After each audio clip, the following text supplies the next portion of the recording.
Jade prend son souffle quand elle doit expliquer ce qui s'est passé après une soirée dans un club échangiste belge à l'automne 2009. Alors qu'elle raccompagne DSK à son hôtel bruxellois, Jade a sa première grande conversation avec lui. Je dis que je travaille dans un club échangiste, que je fais des spectacles, des danses érotiques. Elle explique aussi que c'est elle qui choisit ses clients.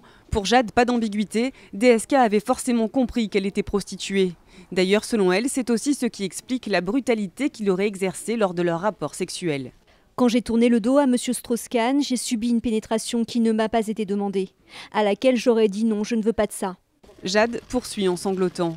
Si j'étais libertine, il m'aurait demandé s'il pouvait le faire. Appelée à la barre, DSK revient d'abord sur leur conversation en voiture. Elle a parlé de ses spectacles dans un club libertin. J'en ai déduit qu'elle faisait des danses érotiques. Point.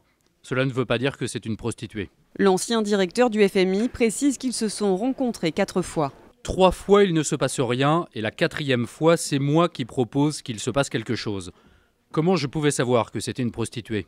Quant à la relation sexuelle brutale qu'il a eue avec Jade, Dominique Strauss-Kahn explique ne pas avoir perçu son malaise. Je n'avais pas les moyens de m'en rendre compte sur le moment.